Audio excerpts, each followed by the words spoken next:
Olá, sejam muito bem-vindos. E para o sucesso de empreendimento é fundamental ter informação para melhor tomada de decisões, conhecer os seus clientes, saber como atender da melhor maneira para ter os resultados esperados. E um caminho para isso é apresentado por institutos de pesquisas. Assunto de hoje da entrevista com Murilo Hidalgo, diretor do Instituto Paraná Pesquisas. Seja bem-vindo aqui ao canal Empreender.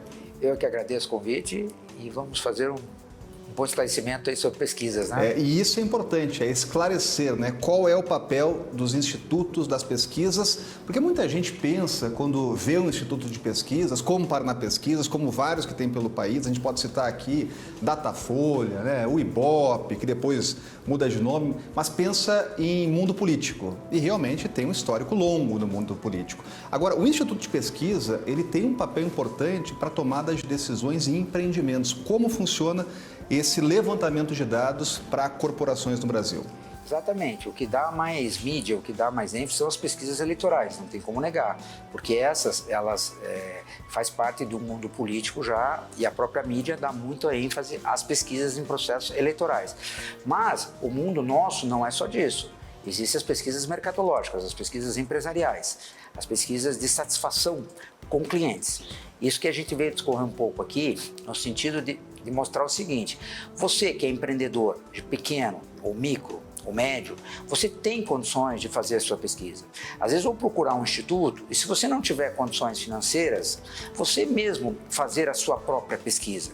Isso vai fazer com que você diminua em 70%, 80% a possibilidade do erro no negócio. É você conhecer melhor o seu consumidor, o que ele pensa, o perfil dele, o quanto ele está disposto a consumir, certo? Você ter todo esse perfil vai fazer com que você diminua essa porcentagem que eu te falei de você errar, certo? Agora, vai dar certo, vai dar errado? Aí depende um pouco de você. O produto que você vai entregar vai ter qualidade? Isso já fica difícil da pesquisa antes ela saber, por exemplo, se o pão ou se a carne vai ser de agrado do consumidor.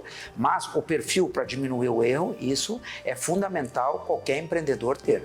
Agora, interessante que ao a gente falar sobre institutos de pesquisas ou sobre até contratação de serviços de pesquisas, muita gente pensa, ao fazer uma comparação com os partidos políticos, as campanhas, que são grandes contratos, né? Mas é interessante ouvir o senhor falar sobre aquela pesquisa que o micro pode fazer, que o pequeno, médio pode fazer. E há muitos exemplos no mercado, muitas vezes você vai comprar alguma coisa e na hora do pagamento tem ali uma pesquisa que é feita de imediato. Gostou do atendimento? Não gostou? Às vezes até aquele totem, né? Que você vai pagar já tem ali, satisfeito, não satisfeito, regular. Isso é possível fazer? Com certeza, a pesquisa de satisfação pós-compra. Você pode fazer tanto em loco como você pode entrevistá-lo depois. Se a empresa tem o cadastro do cliente, é ligado uma semana depois do momento da compra, já esfriou, para saber qual foi a percepção que ela teve da compra. Eu cito um exemplo que eu acho que todo mundo que adquire um automóvel, certo? Mais da metade da população recebe uma pesquisa em seguida, um mês depois, para saber como que ela está satisfeita com o veículo, como que foi a compra, se ela tem algum problema, se ela teve alguma dificuldade. Para quê? Para a montadora e para a própria concessionária saber como foi essa compra, para ver se teve algum erro, qual foi a satisfação, para tentar melhorar depois. E são pesquisas muito interessantes para o proprietário, para ele ter noção do que acontece, porque muitas vezes o proprietário ele não está atrás do balcão. Então ele fica imaginando uma coisa e quando faz a pesquisa ele vê que não é bem assim, certo? Um outro exemplo que a gente gosta de citar muito é a pesquisa do perfil oculto. Essa pesquisa é o que a Paraná Pesquisas mais faz hoje. O que é o perfil oculto? Por exemplo, vamos pegar uma loja de calçados, certo? Então a loja de calçados contrata a empresa de pesquisa X, cliente oculto, certo? Eu vou fazer a compra, na verdade ela é uma pesquisa, só que eu vou lá e compro. Eu vou ver se a vendedora me atendeu bem, se ela me ofereceu todos os tipos de calçados, como que foi para pagar, como que foi toda a compra. Então essa é uma pesquisa hoje que a gente mais vende, que é de perfil oculto. Desde a compra de um automóvel, à compra de um sapato. Onde você vai testar o conhecimento do vendedor. Se todo aquele treinamento que ele teve, se tudo aquilo está sendo pondo em prática. Se vai ter o pós-ligação, se o cara não comprou uma concessionária de automóvel, se ele vai te ligar depois numa imobiliária, se o seu corretor vai te ligar depois para insistir se você comprou, se for alguma dúvida, nada. Então, tudo isso é feito através do perfil oculto, uma pesquisa muito interessante também. E é interessante porque muita gente nem conhece essa possibilidade, nem sabe dessa possibilidade de ter ali um cliente que é, na verdade, um pesquisador. Exatamente. Fazendo na ponta aquilo, né, para verificar se o atendimento está sendo bem feito. A gente até pode fazer uma associação com as pesquisas políticas, porque a gente sabe que tem aquela pesquisa do real time, né? Debates, por exemplo, né? A Band faz muitos debates, né? É a casa do debate. Mas durante o debate tem, inclusive, pessoas contratadas para dar a resposta naquele momento. Olha, nessas eleições nós fizemos muito isso nos debates da Band, nos regionais. Candidaturas nos contratavam, partidos nos contratavam para fazer no exato momento. Então você tinha a reação imediata e é passado para quem está dentro do estúdio, da assessoria, dizendo, ó, o candidato precisa voltar naquele assunto, porque esse assunto ficou dúbio. Ele que volte para dar uma resposta, para matar isso já, para que isso não, no dia seguinte, não vire um problema na campanha. Isso é feito em todas as campanhas estruturadas, todos têm a pesquisa imediata. Ao vivo.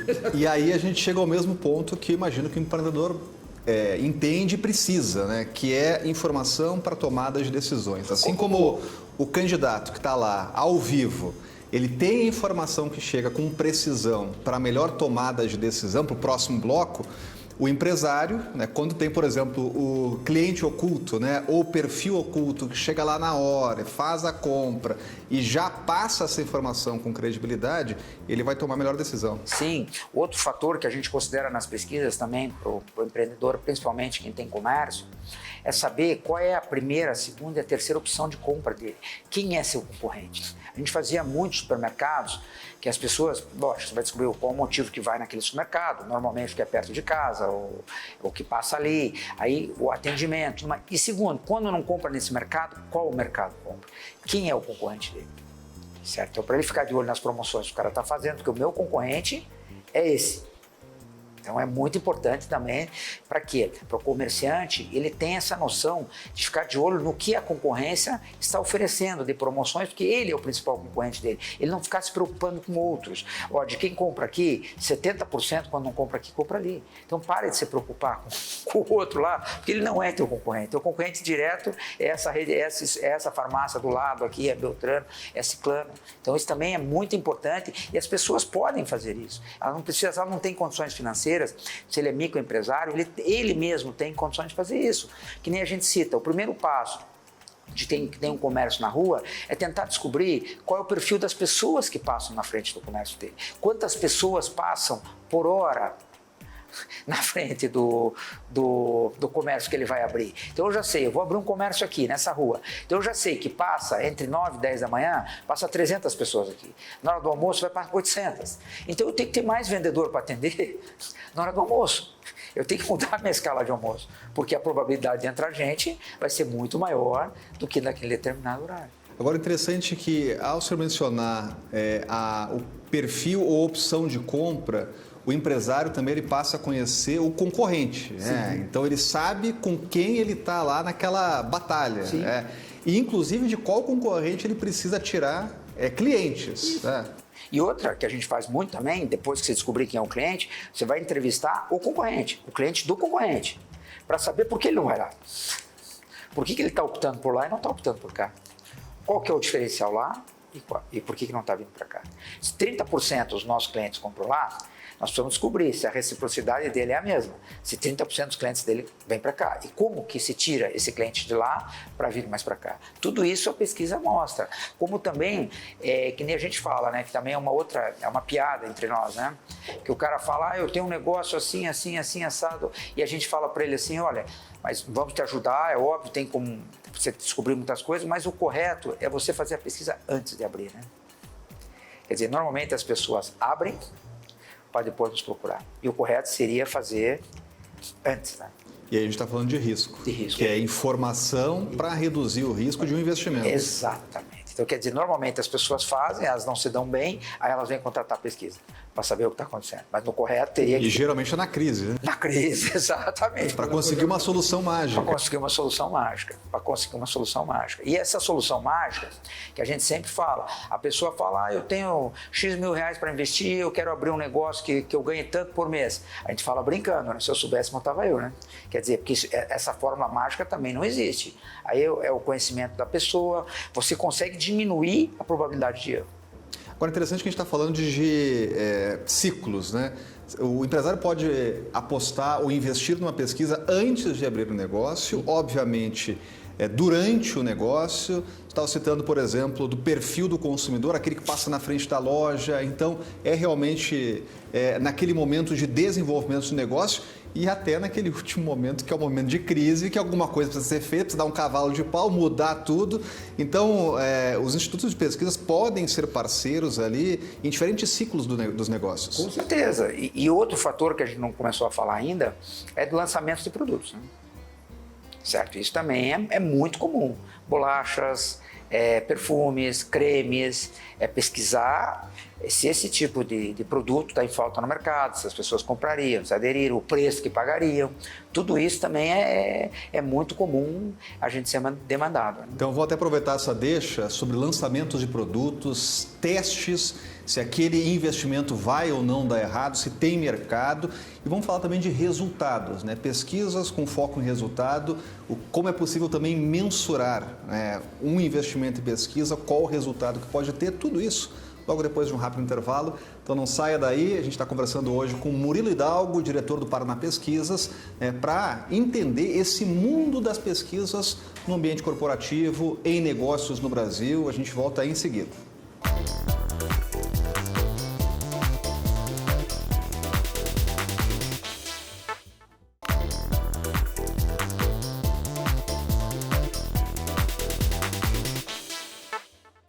Voltamos com a entrevista hoje com Murilo Hidalgo, que é diretor do Paraná Pesquisas. Estamos falando aqui sobre esse mundo do levantamento de dados e como isso pode ser usado por empreendedores para negócios no Brasil. A gente foi ao intervalo falando sobre o lançamento de produtos, né? Aquele empresário que quer lançar algo novo no mercado, qual é o teste que ele pode fazer antes de fazer esse lançamento? Ele tem que testar o produto dele, né? As empresas de pesquisas fazem muito isso, tanto pesquisas qualitativas quanto quantitativas, onde as pessoas vão experimentar o produto, vão dar opinião, o que pensam, o que teria que mudar, quanto estariam dispostos a pagar, se consomem, qual é a importância disso na vida delas, né? Se isso é muito importante ou não, o quanto consomem. Então, tudo isso, as multinacionais, não existe nenhum produto novo onde não é gasto muito e investido muito em pesquisas de opinião pública. Agora, a gente falou também sobre resultados, né? Porque, obviamente, o empreendedor que está nos acompanhando aqui, ele está pensando o seguinte: estou fazendo cálculo aqui, né? Eu preciso investir em pesquisa, isso tem um custo, né? Mas como mensurar aquele investimento que eu estou fazendo para obter resultado, né? Investir em pesquisa é ter resultado no negócio? Com certeza. Vai diminuir muito a probabilidade de erro e em 99% dos casos que a gente apresenta as pesquisas, há mudanças radicais na empresa. Há um cavalo de pau. Que as pessoas elas falam, preciso mudar isso, desde atendimento, a layout, a iluminação, é mudado muita coisa depois de uma pesquisa. E muitas vezes também ocorre uma mudança radical, né? De mudança de perfil, de clientes, aos poucos as pessoas vão mudando. E a maior satisfação que a gente tem é o resultado pós, que as pessoas voltam depois de um certo tempo.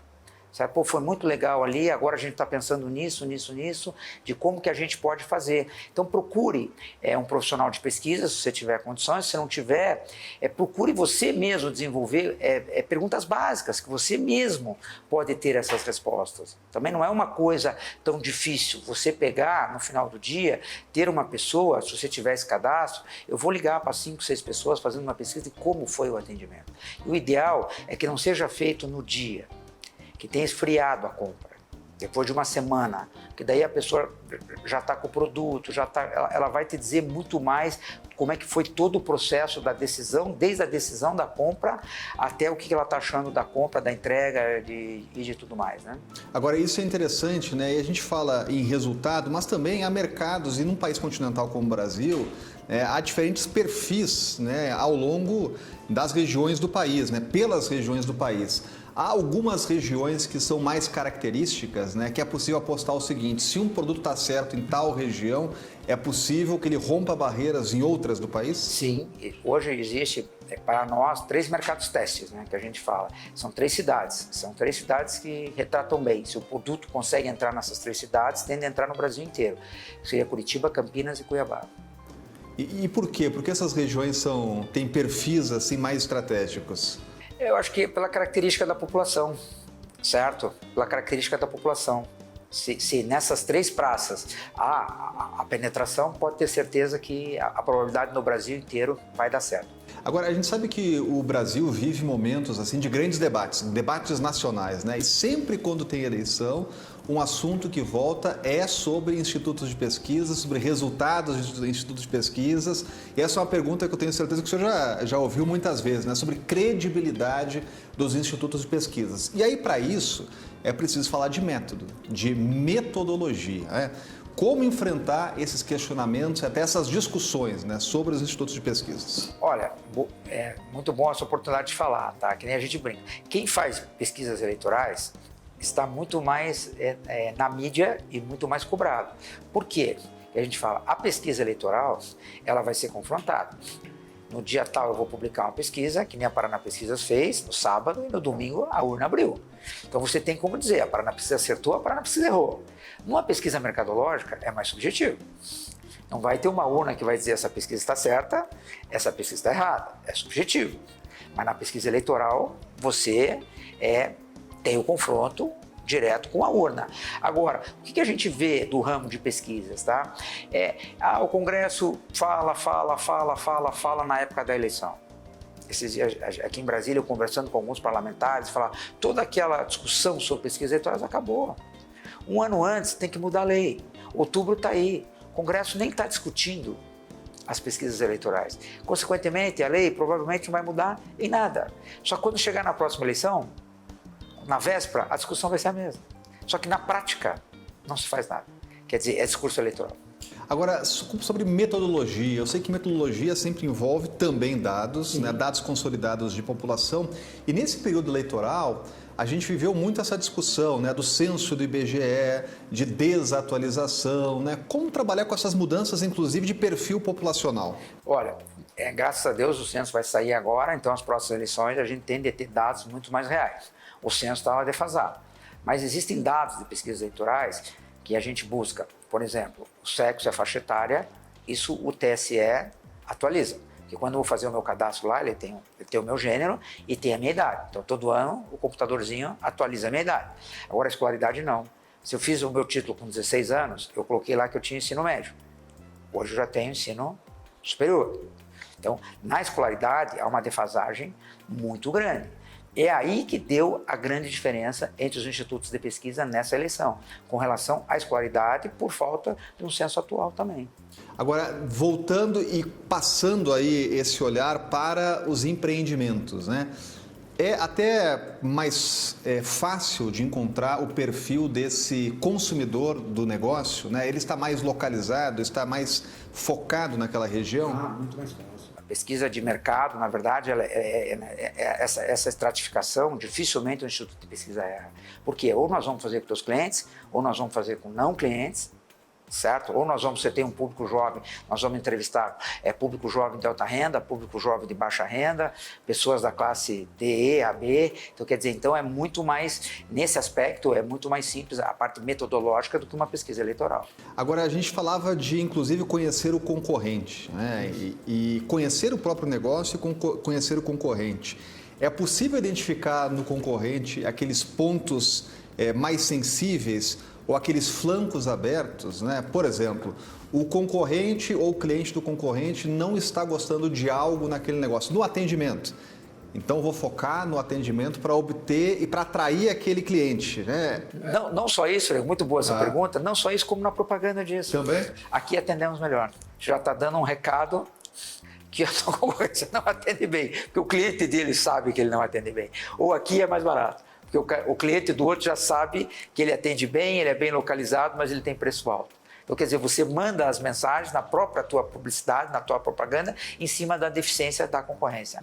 Agora, tem grandes cases aí no mercado internacional, né, de disputas, né? Eu vou citar um aqui, que é Coca-Cola e Pepsi, né? Quanto tempo a gente acompanhou uma guerra pública, né? Teve também a guerra das cervejas no Brasil, né? E tudo isso envolveu publicidade e eu imagino que tudo isso envolveu muita base de dados para um tentar conseguir ali alcançar o cliente do outro. Com certeza, as próprias cervejeiras, né, fazem muita pesquisa desde o lançamento de produto, do gosto, né? Qual gosto vai atrair mais, bem como o ponto forte daquela cerveja em relação à outra, para indicar a publicidade, principalmente a publicidade. Por exemplo, Brahma, Antártica, Skol, um exemplo. Todo o marketing dele, ele tem um recado para a concorrência. E isso a gente acompanhou aí ao longo de muito tempo, nessas batalhas que permanecem, né? Montadoras, né? São vários mercados. Aqui a gente está falando muito também para os empreendedores micro e pequenos, né? É possível conversar com esse público para até mostrar que é viável, né? É viável fazer a pesquisa voltada para o seu público. E como customizar as pesquisas para clientes? A gente está falando de multinacionais, a gente citou Coca, Pepsi, as montadoras são grandes empresas, mas como customizar uma pesquisa para aquele pequeno, micro e médio empresário? Vamos pegar um exemplo, se está comida aquilo, buffet aquilo, certo? O dono do buffet aquilo, ele fazer uma pesquisa, primeiro, qual é o perfil dele, quanto que as pessoas entram ali, ganham por mês, uma média, quanto estão dispostos a gastar por almoço, o que gostam de comer, quando não vão ali, aonde vão, certo? O que atrai mais, o que atrai menos, ela quer ficar mais sentada, mais confortável, menos confortável, certo? Ela está disposta a pagar menos se você cortar isso. Quer dizer, tudo isso uma pesquisa te dá. E você não precisa contratar especificamente uma empresa de pesquisa. Você mesmo pode desenvolver essa pesquisa. É você conhecer melhor o teu cliente. E isso é interessante, né? Isso qualquer um pode fazer. Então é interessante a gente colocar esse prisma até para as pessoas entenderem que a gente está num momento de que levantamento de dados, transferência de dados, é uma grande discussão mundial, né? Com as big techs, com as plataformas digitais, os marketplaces, né? Algo que a gente conversa muito aqui com os empreendedores. Hoje mudou a percepção das pessoas, né, sobre levantamento de dados, sobre uso de dados com essas novas tecnologias? Está mudando muito rápido, né? E o pior, é tão rápido que é difícil ver para onde vai. É tão rápido que é difícil. Com a inteligência artificial, tem gente falando que o nosso setor vai acabar. Ou a gente parte para isso. E outra coisa, que é o mais grave ainda, que para as pessoas verem também, agora nós como empreendedores, a nossa dificuldade. Você tinha, quando eu iniciei a pesquisa, há 30 anos atrás, era na prancheta, era no papel. Hoje é no tablet, você tem GPS, o cara já tira foto de onde ele está, você já sabe onde ele está, se você está fazendo presencialmente ou não por telefone. E por telefone também, quando você faz, você já tem o GPS de onde está caindo aquela ligação, você tem tudo. Só que, na verdade, o que eu aposto, eu, Murilo, aposto, que nós institutos de pesquisa, ou a gente também vai ter essa percepção de mudança, ou as empresas de tecnologia vão nos engolir. E é importante essa constante transformação, né? Exatamente. No nosso caso também, nós precisamos também ter noção das nossas pesquisas, porque a tecnologia também, as empresas de tecnologias, tendem ao quê? A nos engolir. Agora é interessante, quando a gente fala em pesquisa, sempre chega muita pergunta, né? E tem alguns clichês de pesquisa, que é a história da margem de erro, depois vira até meme na internet, fulano de tal é assim, com margem de erro é assado, né? Como transportar isso para o mundo corporativo? As pesquisas corporativas no ambiente de negócios também tem a margem de erro, tem aquele percentual de confiança. Como é que funciona na prática? Só para te falar, existe a amostra infinita e a amostra finita. O que é a amostra infinita?